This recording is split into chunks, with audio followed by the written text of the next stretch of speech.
Graça e paz, irmãos, amém. Quero compartilhar com vocês rapidamente uma reflexão sobre a palavra que se encontra em Mateus, no capítulo 17, versículo 24 ao 27. A palavra diz assim: Jesus paga o tributo. E chegando eles a Cafarnaum, aproximaram-se Pedro e os que cobraram as dracmas disseram-lhe: O vosso mestre não paga? Disse ele: Sim. E entrando em casa, Jesus lhe antecipou, dizendo: Que te parece, Simão? De quem cobram os reis da terra os tributos ou o censo? Dos seus filhos ou dos alheios? Disse-lhe Pedro: Dos alheios. Disse-lhe Jesus: Logo, estão livres os filhos. Eita glória!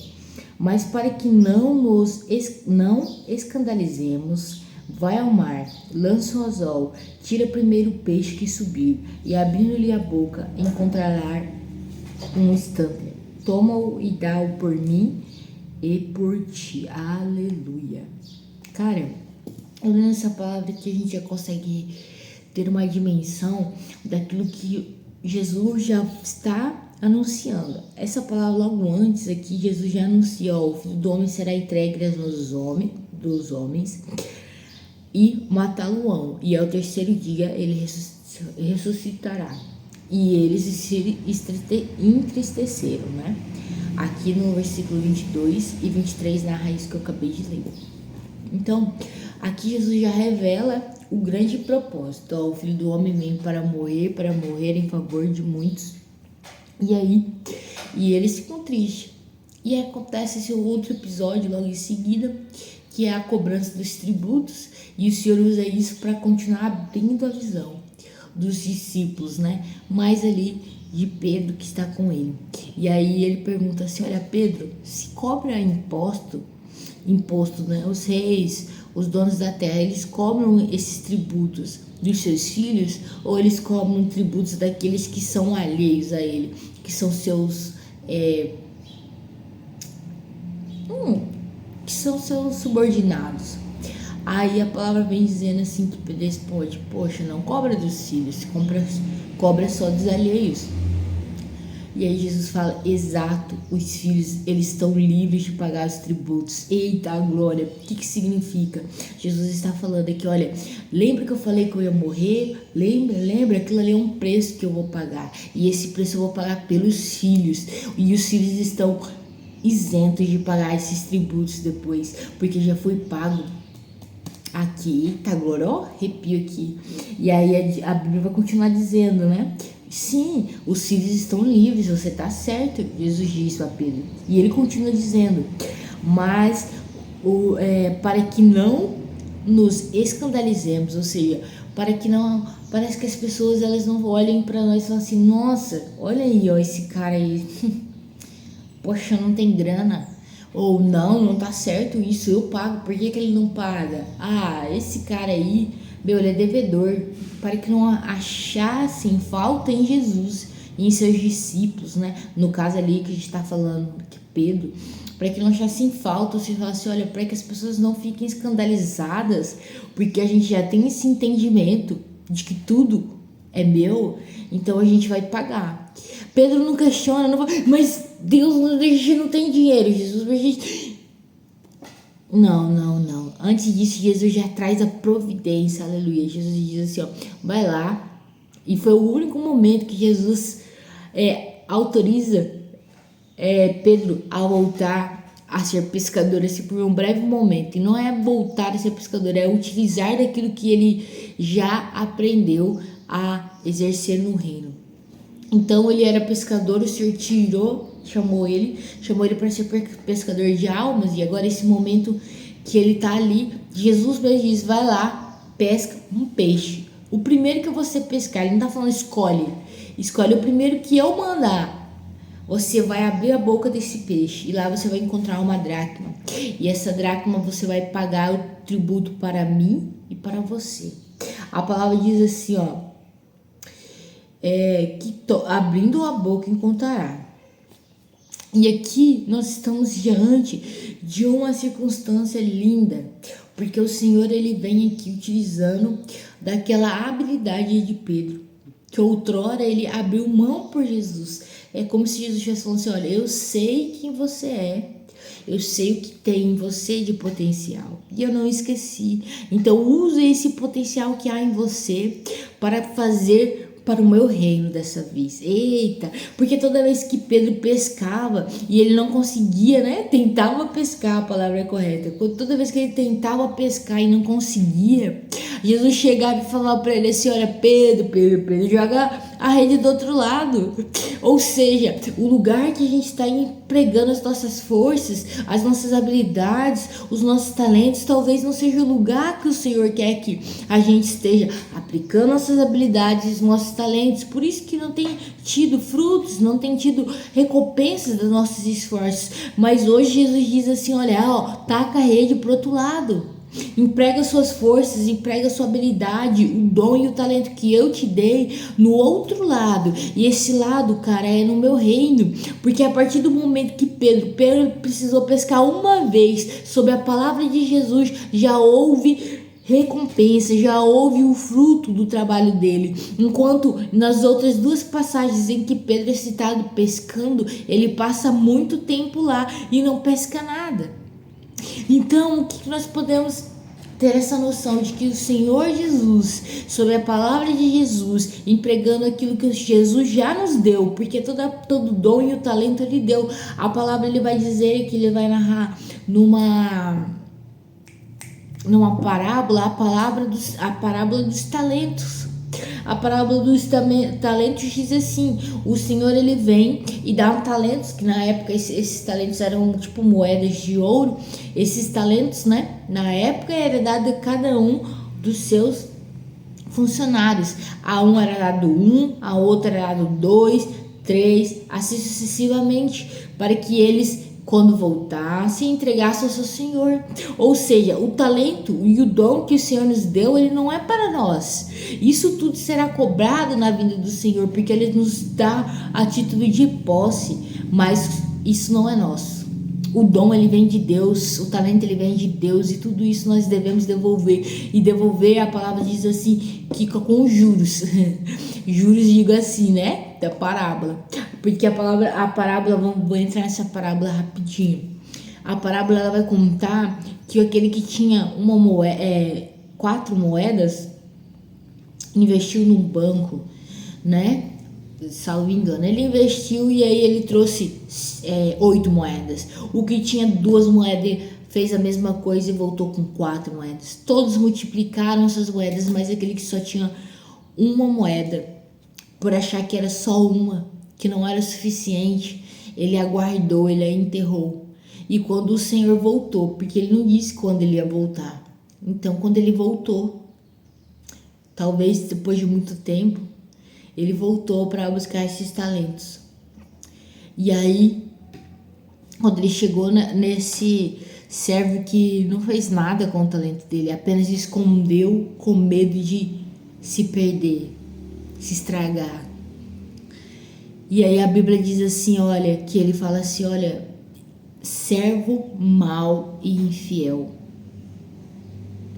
Não poderia ao menos ter colocado esse dinheiro no banco para que rendesse juros? Porque o servo diz assim, olha, eu não quis investir porque fiquei com medo de perder, eu não quis fazer nada, então eu guardei. Oh, aleluia. Então, hoje o Senhor vem falando assim, olha, não guarde o seu talento, mas também não invista ele em coisas que não é para investir.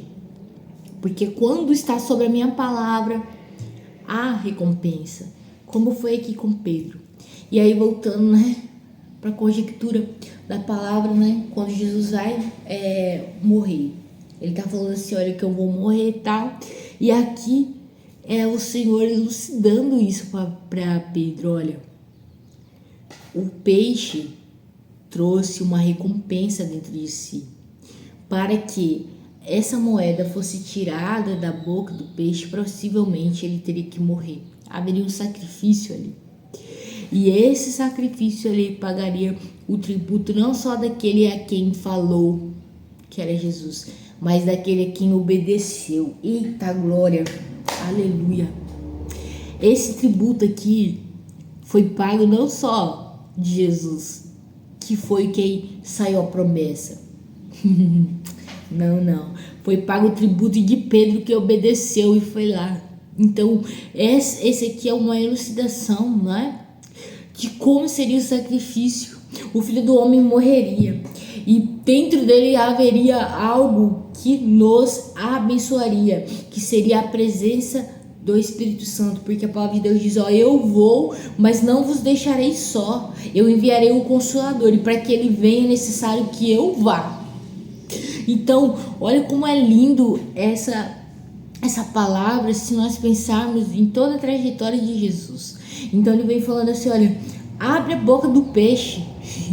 E não foi da onde que saiu, eles abriram a sepultura de Jesus e não o encontraram, porque Jesus não estava mais lá, mas havia um Espírito Santo já liberado sobre a minha e sua vida, que na verdade desceria lá no dia de Pentecostes, né? Mas continuando, aqui era a promessa do Senhor, já era como aconteceria. E aí foi pago o tributo de Jesus e foi pago o tributo de Pedro. E assim como aqui nesta palavra, quando Jesus foi crucificado, foi pago o tributo, né? Os impostos pela minha e a sua vida. Aleluia. Basta nós obedecermos e aceitarmos esse dom maravilhoso que é de Deus. A partir do momento que nós aceitamos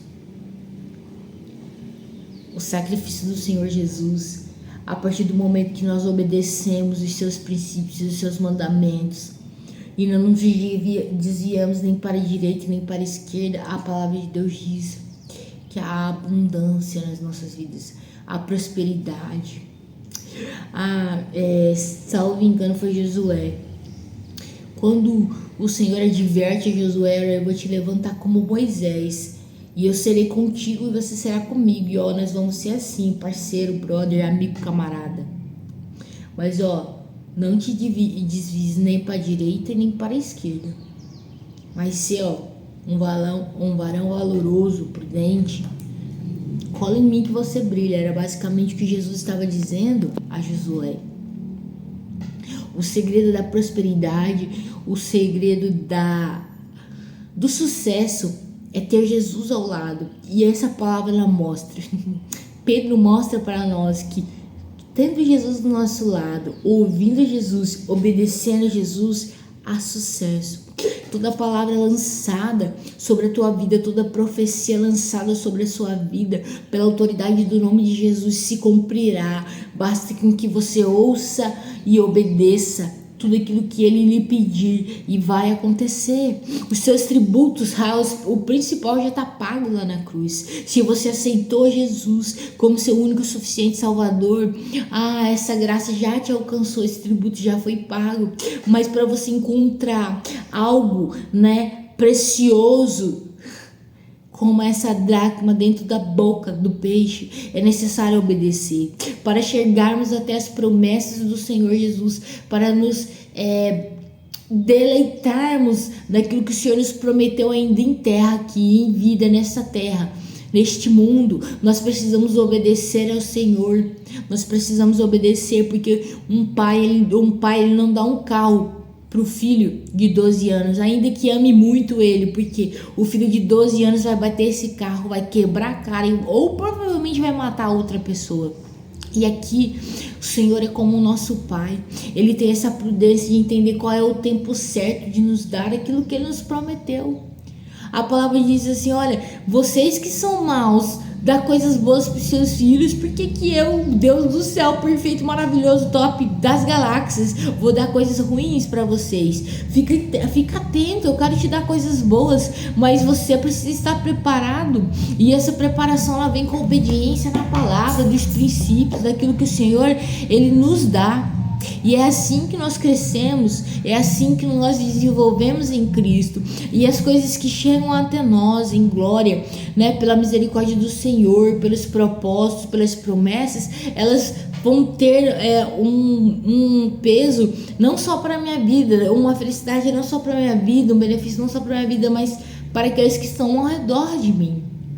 porque uma fruta ela não come do seu próprio fruto, e é assim que o Senhor faz. Mas para essa mentalidade acontecer em nós precisamos obedecer e seguir seus mandamentos e princípios e no tempo certo. Quando estivermos preparados, a glória do Senhor vem, vai invadir, vai trazer aquilo que Ele nos prometeu, porque Ele não é mentiroso, Ele não mente, Ele não precisa disso. Ele é poderoso para fazer, mas às vezes Ele não fez ainda por amor a mim e a você, porque aquilo ali nos faria morrer lá na frente. Assim como foi com Adão. Cara, tinha todas as frutas e ele disse assim: Adão, velho, não come aquela fruta ali, velho. Não come que vai dar ruim. E o que Adão fez? Adão, ele por desatento ali ouviu a sua esposa e comeu do fruto. Cara, você acha que Deus não queria dar fruto para Adão? Muito pelo contrário, a Bíblia narra que o jardim era cheio de frutas, cheio de prosperidade, de alimentos, mas Adão escolheu desobedecer ou dar ouvidos à voz de quem não deveria, enquanto já havia uma palavra lançada para ser obedecida. E aí, ao invés de alcançar a vida eterna, ele alcançou um castigo. Ele foi tirado da presença de Deus, tirado do paraíso, tirado do jardim do Éden. Então ali nós entendemos que a obediência ela traz sobre nós bênçãos e a desobediência ela traz sobre nós, não sei se eu poderia dizer isso, mas um peso de pecado, um peso talvez de frustração. Amém? Então que hoje nós possamos entender, além daquilo que a gente vê, além daquilo do que a gente ouve. Amém? Porque o Senhor ele já pagou os nossos tributos, porque somos filhos, sabe? Somos filhos dele, o tributo já foi pago. Jesus já pagou o nosso tributo. Então a coisa mais difícil a ser feita, já foi feita. Por Jesus. Cabe a nós agora renunciarmos a nós mesmos, tomar a nossa cruz e seguir, como Ele já nos ensinou na palavra. Então é essa reflexão breve que eu queria deixar para vocês, meus irmãos, que o Senhor Jesus venha nos dar todo entendimento e discernimento daquilo que Ele quer e toda a ousadia que precisamos para obedecê-lo. Amém? Vamos orar. Senhor Jesus, nós estamos aqui mais um dia, meu Pai. Obrigado pela sabedoria que o Senhor ainda vai derramar nas nossas vidas, pelo discernimento, Pai. Obrigado, Senhor Jesus Cristo, porque o Senhor tem sido, Pai, o nosso Pai. Obrigado porque nos elegeu como filhos, Pai. Oh Deus, obrigado por pagar o nosso tributo, Senhor Jesus Cristo. Obrigado, Senhor. Hoje, papai, eu clamo, Deus, pela minha vida, pedindo, Pai, dê-me sabedoria, Pai, dê-me discernimento, Pai, dê-me a ousadia que eu preciso, Pai, para fazer a tua vontade, Pai. Ah, Senhor, desagrava os meus ouvidos espirituais, Deus, e tira toda a pedra, todo o entulho, tudo que não provém do Senhor, do meu coração, Pai. Que o meu coração, Senhor Jesus Cristo, seja voltado, Pai, à tua presença. Que o meu coração, Senhor Jesus, não resista, Pai, à tua voz, nem aquilo que o Senhor lhe ordena. Mas que antes, Pai, tudo quanto o Senhor me ordenar, Pai, eu possa cumprir e obedecer. Deus, eu te peço nessa manhã, fica comigo, Pai. Vai comigo nos lugares, Pai, permanece comigo me ensinando, Pai, me divertindo, Pai, chamando a minha atenção como um bom Pai que ama o seu filho. Deus, derrama sobre a minha vida graça, Pai. Derrama sobre a vida dos meus irmãos graça, Pai. Derrama saúde sobre esse lar, essa casa, sobre essa pessoa que está ouvindo agora, Pai. Que o Senhor venha trazer o revigor, Pai. Venha trazer, Pai, vida, Deus. Restaura o ministério, Pai. Restaura dons e talentos para a tua glória, Deus. Em nome de Jesus, que a partir de hoje essa pessoa não empregue mais, Papai, os dons e os talentos dela, Papai, naquilo, Senhor Jesus, que não é para empregar. Antes, Pai, ela empregue tudo quanto o Senhor deu para ela, Senhor, no reino. porque lá haverá retorno, Pai. Lá haverá glória e louvor ao teu nome, Senhor Jesus Cristo. Então eu te agradeço, Pai, e te peço, fica conosco, em nome de Jesus Cristo. Amém. Amém. Até mais.